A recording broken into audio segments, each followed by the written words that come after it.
So we'll start the prayers straight away, the chanting, and then we will do the meditations as per usual before we kind of conclude our discussion of the 5 skandhas or 5 aggregates. If anybody's missed some weeks, then just look at the posts on Facebook as I post them either on the same day as the class in the evening or the next day, probably the latest actually these days. So just revise, and everybody else can revise too. And then next week, I'll just do a summary basically. And in case I get any questions from you guys, I will answer them as well.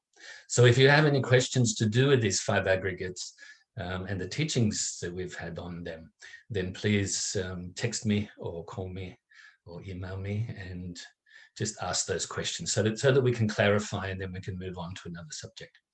Okie dokie. Namo Tassa Bhagavato ArahatoSammaSambuddhassa.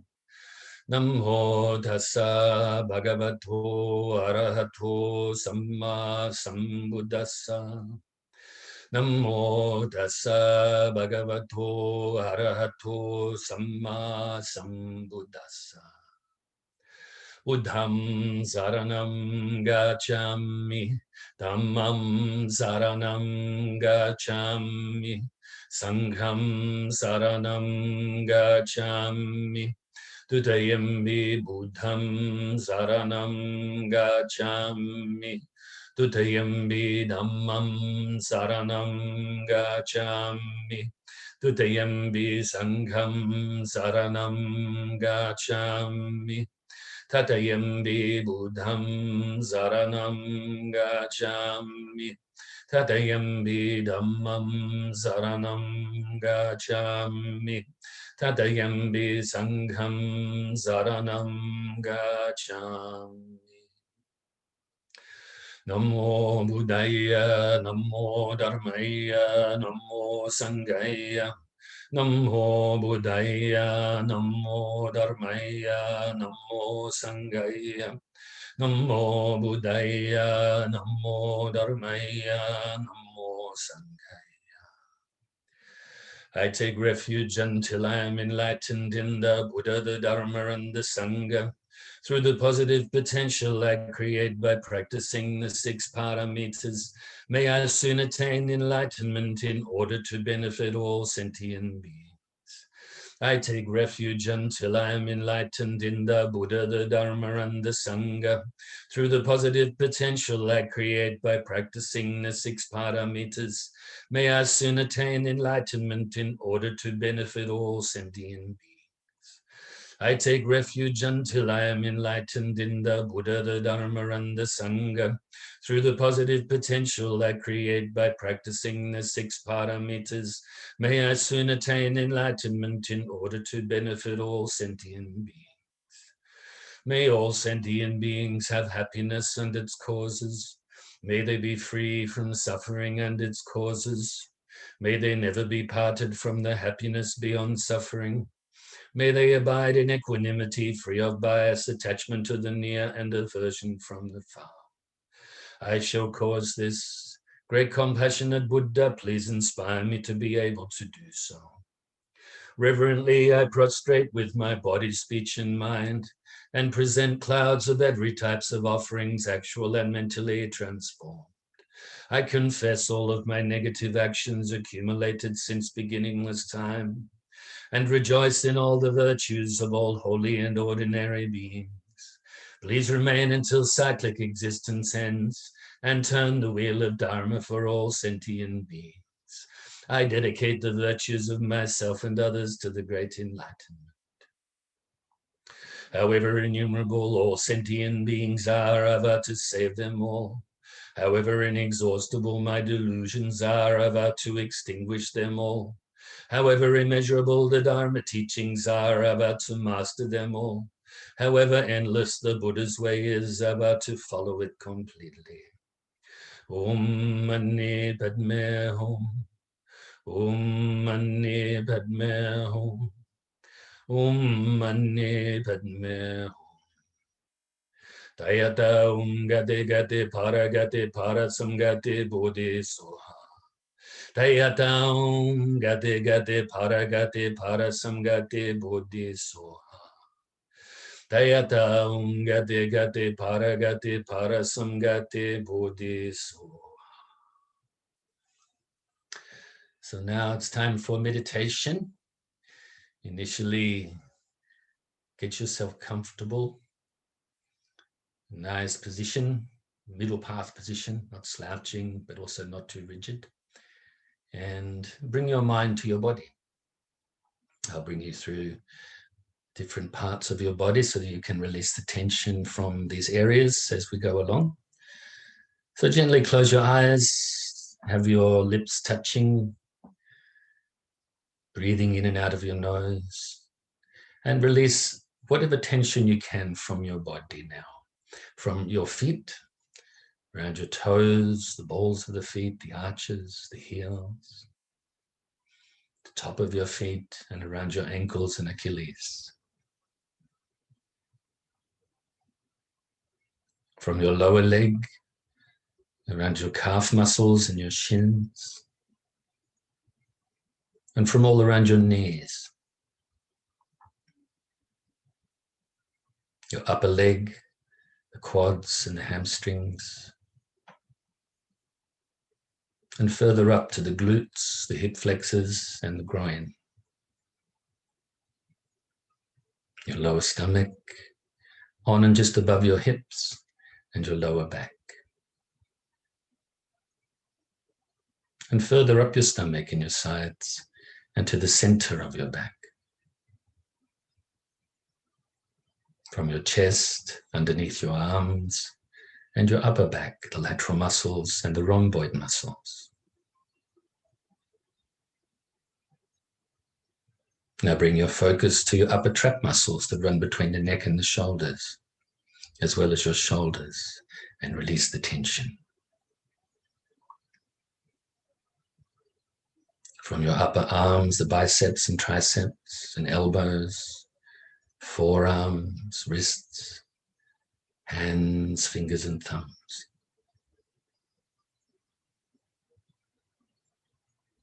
Now bring your focus back up to your neck and release the tension from the front, the sides and the back of your neck. The back of your head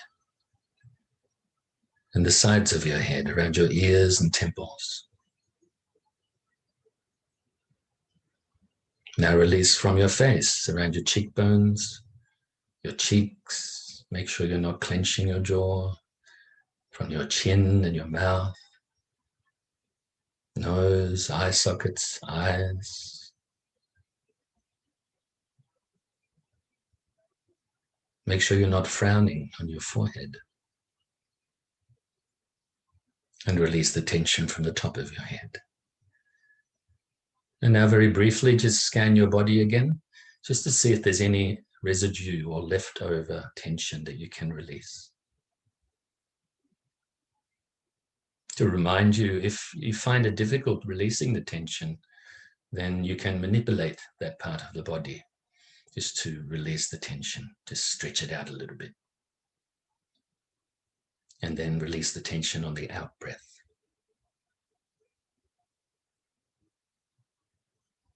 Now bring your focus to your breath. Initially the tip of your nose, and follow the breath as you breathe in and out. Follow the feeling of the breath and focus on that. As you breathe in, the air is quite cool as it passes your throat. As your lungs fill with the air, they expand, and then they compress as you breathe out and the air leaves the lungs. Passes your throat, quite warm on the way out your nose. That's all you have to do right now. As I always mention, the past is gone. The future is not here.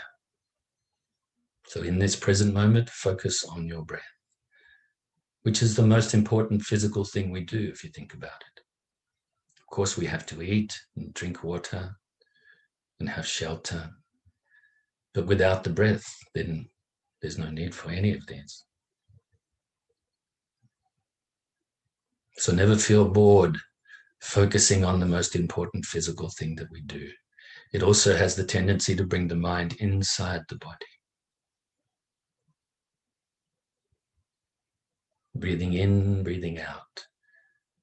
If thoughts arise or emotions or feelings arise, don't cling to them. Don't grasp at them. Also, don't try to forcefully push them away either, or deny them. Just refocus back on your breath. Let them come and go naturally this way. If your mind becomes sleepy and dull, focus on your breath more brightly and wake yourself up a little. Mindfulness of the breath.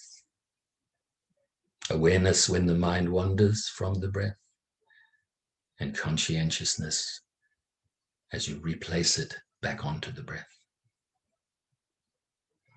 Now we will practice like this for a few minutes in silence.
So now you can feel very pleased with yourself and fill yourself with loving kindness. Really feel this. The feeling is very important when we engage in this practice.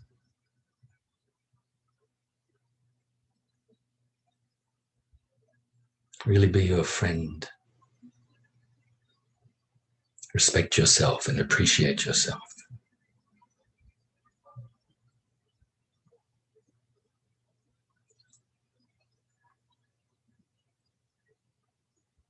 Fill yourself with so much loving kindness that now overflows and radiates outwards, initially to your family and friends.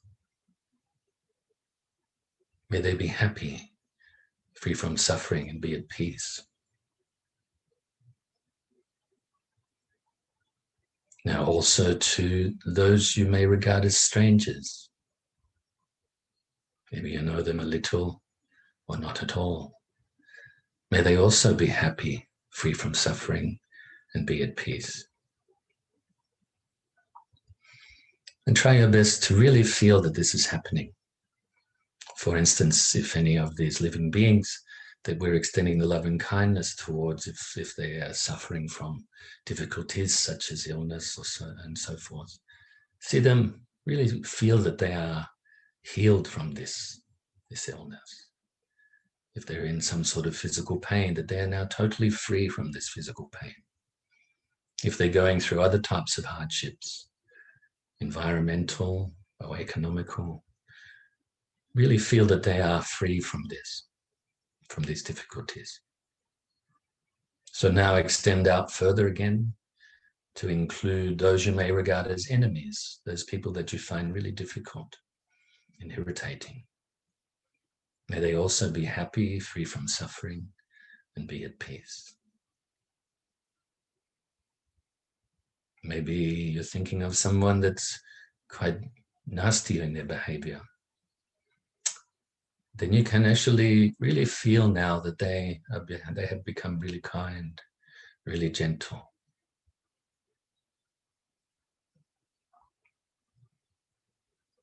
Radiate further and further now to include all the living beings around your immediate area.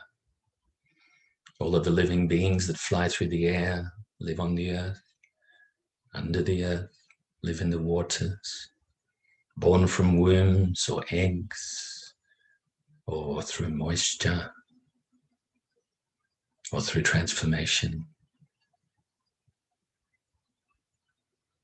May all of these living beings be free from suffering, and may they attain happiness and live in peace.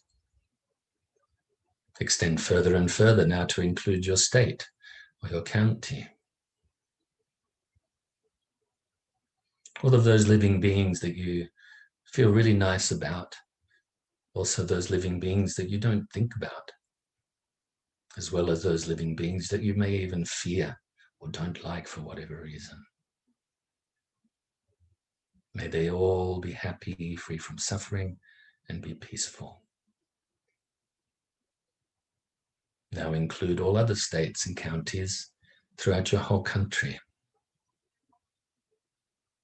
and other countries.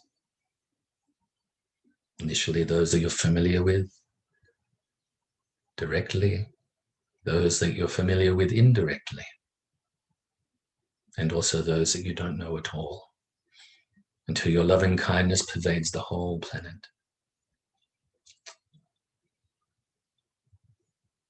And other planets. May your loving kindness pervade the whole solar system and other solar systems throughout the whole galaxy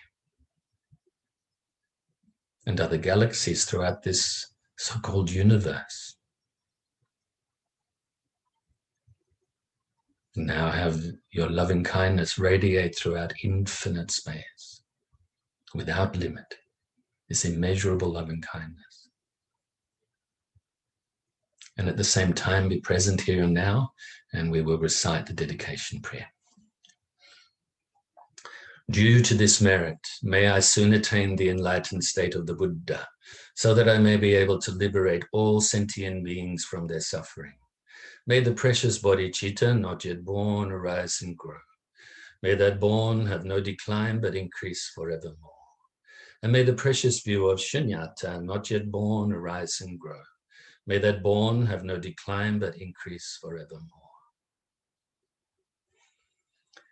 So I'll just remind you, and also let people know if you don't know, pretty much every day actually, I'm reposting on the Facebook page the previous classes.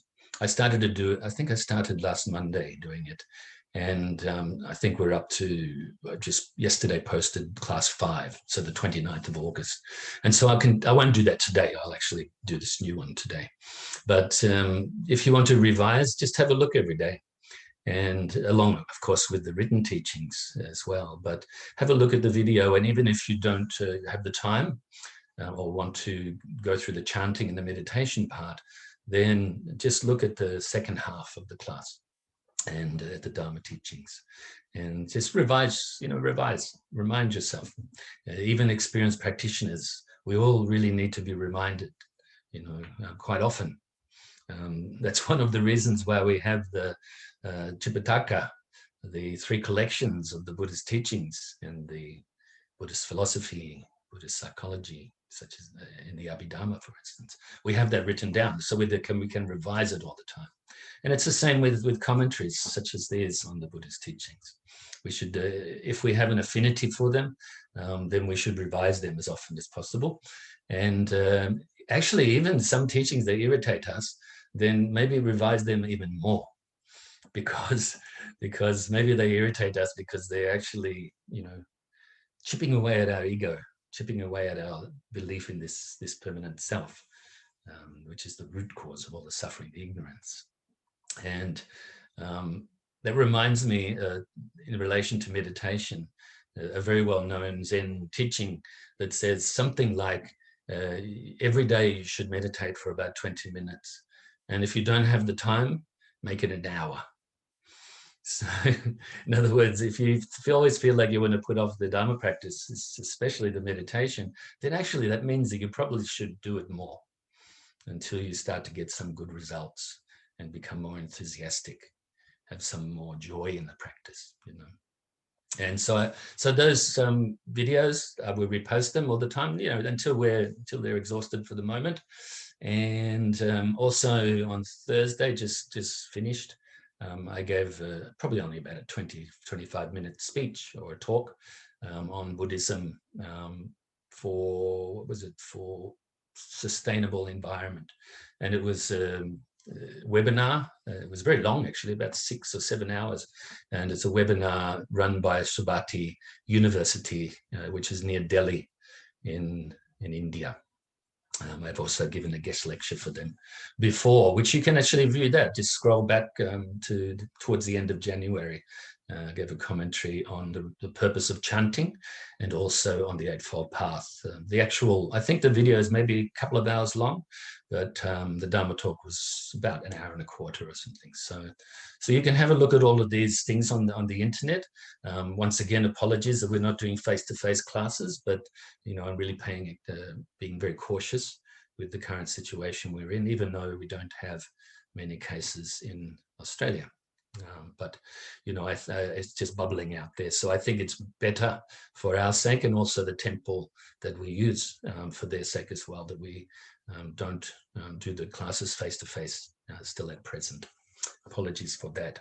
But we'll continue doing this class. I think this one is good for reminding everybody every week, whether you're attending or participating at the actual time we're doing it, or whether you look at the recording later on. I know that there's quite a lot of people overseas that look at the recording, both on my Facebook page as well as a few other pages. So I'm very happy about that, and sharing the Dharma whichever way I can.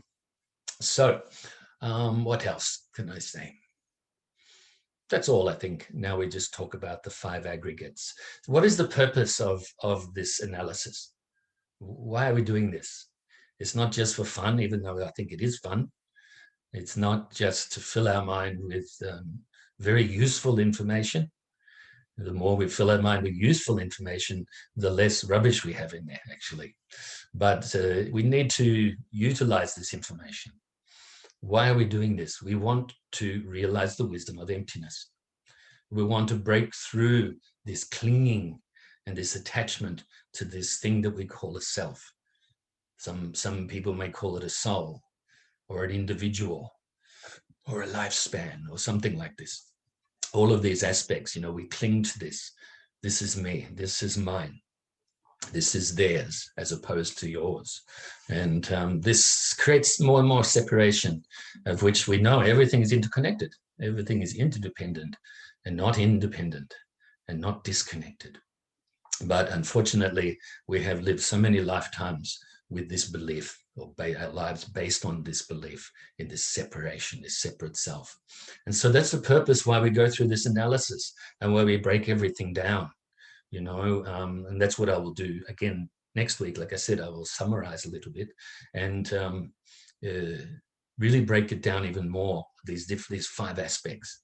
So for instance, the body, we can break down into different parts of the body. If you think about that now, think about, first of all, realize what I'm talking about now. Everything that I talk about is impermanent.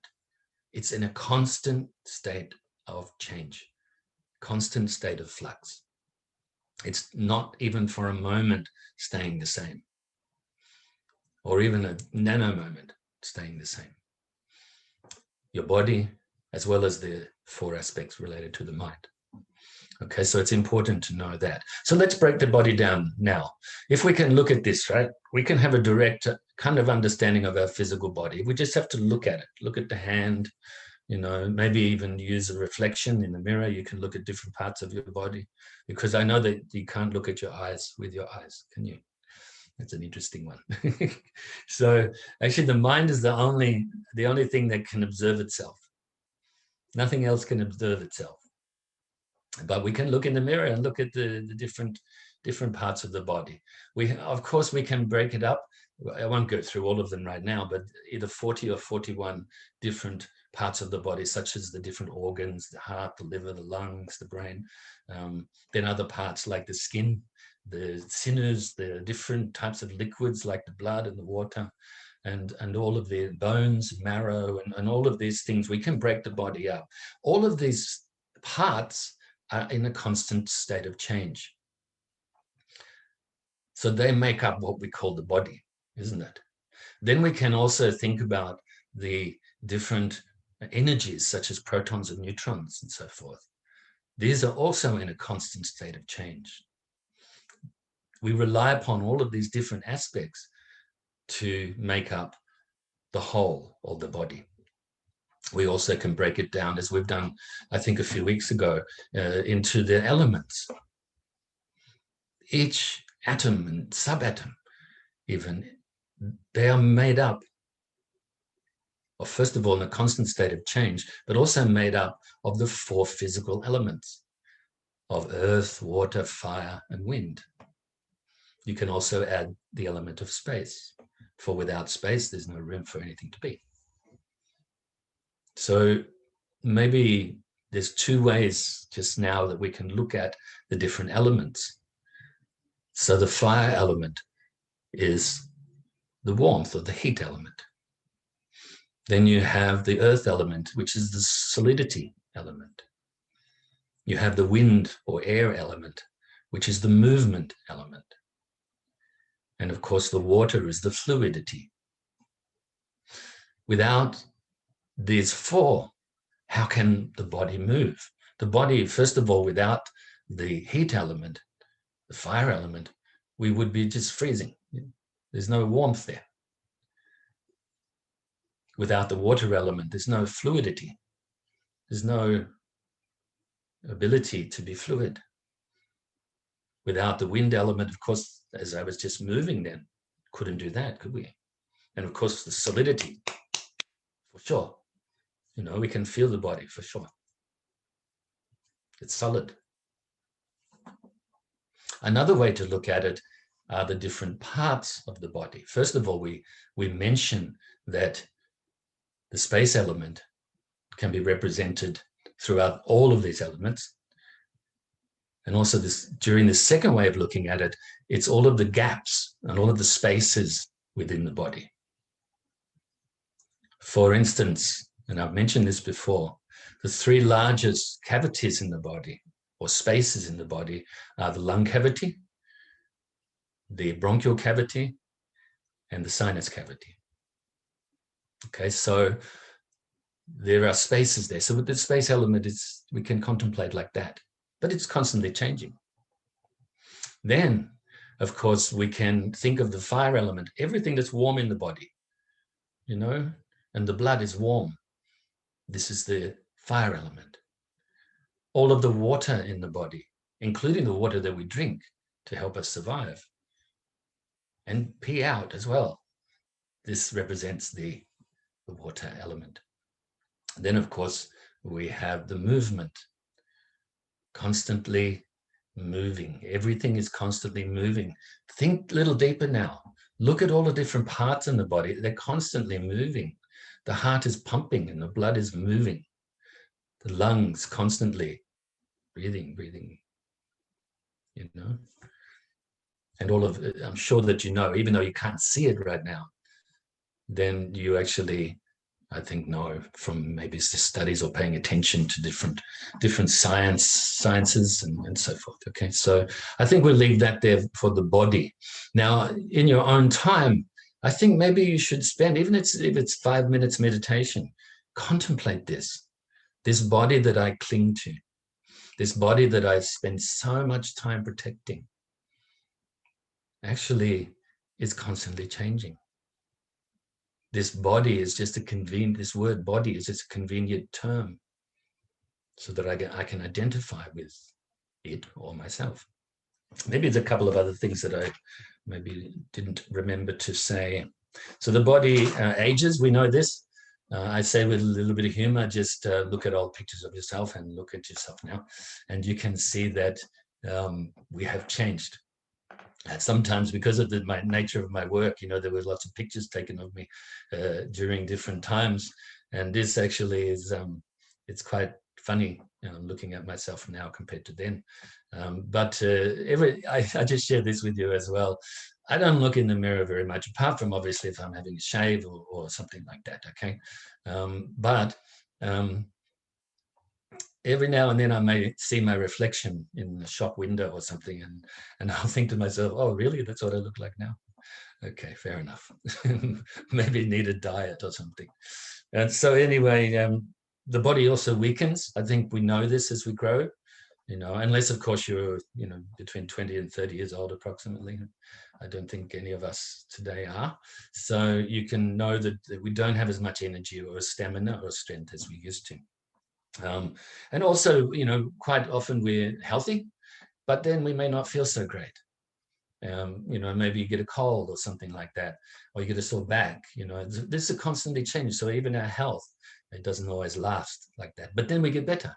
Then we start to feel better. I share a personal, yesterday I was quite tired. I don't know for what reason, but today actually quite energetic. So this is constantly changing. Also the examples of good food. If you have good food and you have sufficient exercise, drink enough liquids, then you can help your body to improve. It doesn't stop the aging. It may slow it down a little bit, but it actually helps your health and you can improve that. But if you eat bad food and you don't exercise enough or even too much and don't have enough liquids, then actually you'll make it kind of quicker. The aging may be quicker. The impermanence doesn't work in your favor, in other words. Because impermanence, remember, doesn't always mean negative. Okay, it's not just, oh, life's impermanent, we die one day. It's actually, when we have difficulties, you could look at it and go, you know what? This impermanence isn't so bad after all, because the difficulties subside, you know. I like to say that our happiness is impermanent. So practice Dharma now. About our suffering is also impermanent. So rejoice. You know, so I think maybe some of you may have seen that out there in social media land. And so the things around us as well, because, you know, when we talk about physicality and form, also includes all of the physical things around us that we perceive with our senses, or that we come into contact with our senses, I should say, and then perceive with our mind, such as a flower. You know, the flower in the morning may look really nice and plump, and then by the afternoon, if there's a dry wind and a hot day, maybe the flower now is all withered and become compost for the next flower. But anyway, it's constantly changing. We can't perceive that with our eyes, you know. We can't perceive it with our mind at the moment. But actually, it is constantly changing. It's not as if it just goes, you know, 5 minutes changes. Okay, then we have the weather, for instance, is a good example. Pretty bad weather today. We've actually had some pretty bad weather the last week or so, and a lot of rain, a lot of winds, and but that won't last, will it? Even if we have a terrible winter here in the south of the world, then actually the summer will come again. It will arise again, okay? And then we'll start complaining about how hot it is. Maybe. Okay, so the next one is the tides. They're also a good example. Of course, it's easier for me because I'm here at the beach, but the tide's always changing, aren't they? We like to call it high tide, mid tide, and low tide, but actually there's no such thing as that. It's just constantly like this, constant flow. Water coming in, water going out. Excuse me. So the next thing that is always changing, of course, is the second of the skandhas, the aggregates, and that is feelings. We respond differently at different times, depending on our, you know, what our perception of something is. You know, we actually, maybe on occasions we like something, whatever it may be, and other times we have a negative feeling about it. And it also we don't perceive correctly a lot of the time. The example again of the snake, you know, going into a dim room and thinking you see a snake in the corner and getting scared, and realize once your eyes adjust to the dim light that it's just a rope curled up. You know, we quite often are like this. So our feelings are constantly changing, but also it's what we like and dislike is constantly changing too. It depends, you know. Just looking at the time, it's still 1:35 left, so there's not long again. It's goes by so quickly. But maybe that's not such a bad thing, because we get the opportunity to really focus on a few things. I think most of the Dharma talks, once we've done the meditation and chanting, are around about 20 minutes or maybe a fraction less.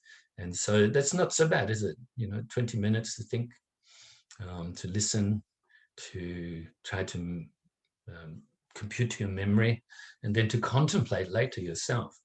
You have always the opportunity to contemplate these teachings in your own time. You don't have to believe them. In fact, it's really important that you don't just believe these teachings on face value, that you use your mind, your intellect, your ability to investigate and analyze, to be able to you know, realize the truth yourself directly. That's what's important. Because otherwise it's what we call inferential knowledge. Even if you get it, if you just get the words and the meaning of the words without actually really deeply getting it yourself, it's you're inferring to other things, the words spoken, the meaning of the words, the teacher, and so forth. So I encourage you really to think about it, okay?